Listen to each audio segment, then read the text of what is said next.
I go back to the classroom of the teacher. It might be happening 35% of the time in the classroom, but teachers aren't aware of that it's going on. It's just like me in the lunchroom. Boy, we're always looking out for this because Trish and I spend a lot of time in the middle school on it. There's no ifs, ands, buts about it. We take a lot of time. But, we certainly don't see the 40% of it. What we found out again... That's really not what I'm concerned with, because I understand that's going to happen and the teacher doesn't know about it. What I'm concerned about is the administrator that does know about it, or the teacher that does know about it, that does nothing about it.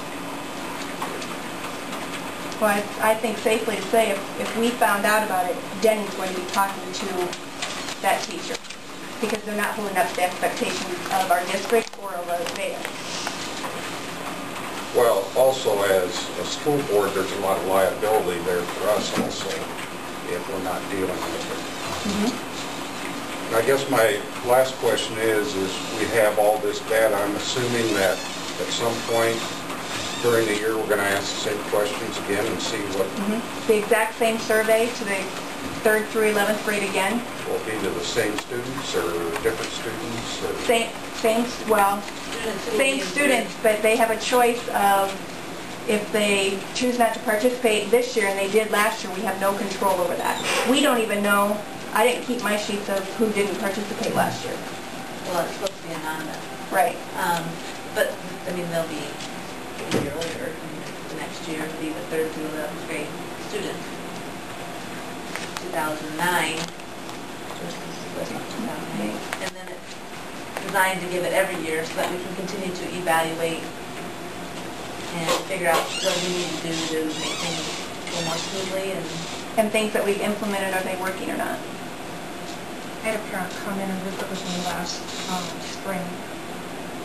Well, it was either the last day or next to the last, one of the last couple days of school, and said that they wanted to open enroll out of the district because of harassment.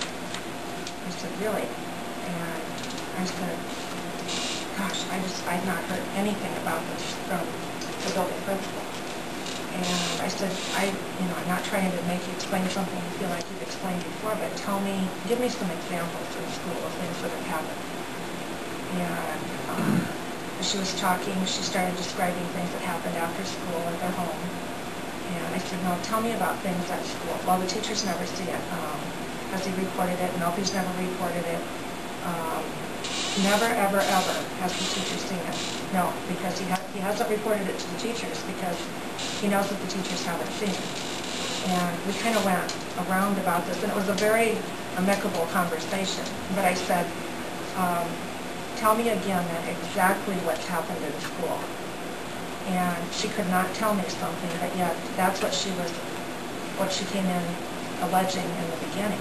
And she said kids come by after school and take the different equipment out of their yard, or if they've got a couple footballs and a baseball out front, they'll kick them down the street, and those are kids from school that are doing that.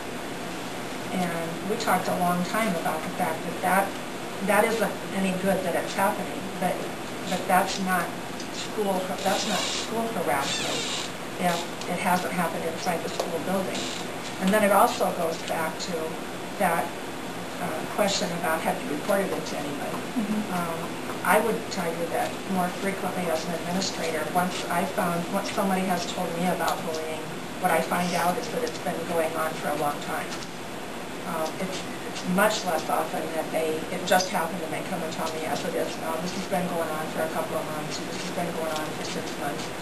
In this elementary building, last year I talked with a parent, and the parent didn't know, but the daughter had told me. And she said, I don't want anybody to know because I'm just going to get in trouble over this. Well, it had been going on for almost 2 years with this student.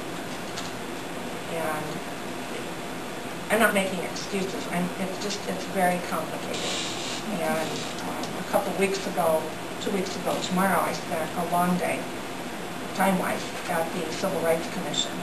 And what I came away from that understanding is how liable schools are, how much liability there is, and spent time when we were in mediation talking about to our attorney and to the adjuster from the insurance company that every school is sitting here with risk. What I really see is every school has risk.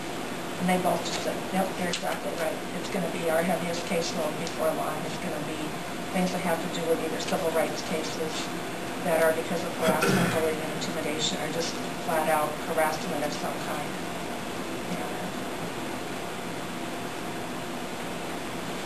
To dovetail in on where he was going with that, we all know that there are some classrooms that have more than others. That's an obvious situation. But knowing that to be the case, okay, now you're on your first one, or your second one, or your third one, or your fourth one. The consequences of this are what? Where do you go? I want clarity at the beginning, though. This would be in a teacher's classroom, so Yeah, if you're on the same student, and now we're on the first one, and the second one. the second time they've been harassed. And the fourth time they've been caught. What are the consequences that you see coming down the line in your experience that have happened? And that's sort of where we want to go with this, I think, in my mind. What happens? Our discipline code. Well, that's what I was going to say. First of all, this is what PBS team has talked about too, and Jenny and I have talked extensively about this too. You have the discipline code that's in the handbook, but sometimes that's not stringent enough when you're talking about certain types of harassment that are going on and on and on. So Jenny and I have talked about we'd like to get the parents involved much sooner, like immediately the first time. And we've even talked about if who should be handling it that first time. Is it the teacher that should be notifying that parent, or is it us? We're in a quandary, and that's why we need to train our teachers better, so they're more confident in handling it and there's more consistency. But as far as telling you right now that on the fourth time X is going to happen, that this is the consequence, we don't have it laid out other than what's in our handbook for discipline. It's not that we're not talking about it, it's what are we going to do that's fair and right. It'll be a major behavior referral, and if you look in the handbook, there's a consequence menu for first major behavior referral, second, third, within a quarter. Bullying, harassment would be a major behavior referral. Founded bullying, harassment. It gets complicated. You start talking with kids, and you start getting this side of the story, and then you go talk to the other one, you get this side of the story, and you know, the investigation of that can be... You have 5 bystanders, and 3 of them are this way, and 2 of them are the other way, and all aligned with who their friend, which side is their friend. The other thing that gets back to is, you know, we've had some conversations about what is the definition of harassment. If one student calls another student an idiot, okay, well, is that harassment? Is that bullying? Versus a whole nother term versus a different term used multiple times, kind of what you were saying, first time, second time, third time. But, I mean, it can get back to those types of things as well. So it can get mucky in certain situations. Sometimes it's pretty cut and dry. Did you do it? Yep, I did it. And, you know, another one said, yep, I saw it happen, so here we go. Again, it should be that repeated, like the bullying definition, repeated. There's that imbalance of power. It's not 2 friends who are having an argument.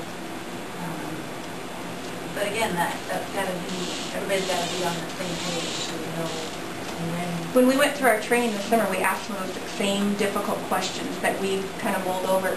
And the Oveus trainer who came from the AEA, her response was, it's under local control, meaning your district decides. I mean, she wouldn't even give us suggestions, because I said, well, you know, what other schools do? It's under local control. That was her answer for several of the difficult questions.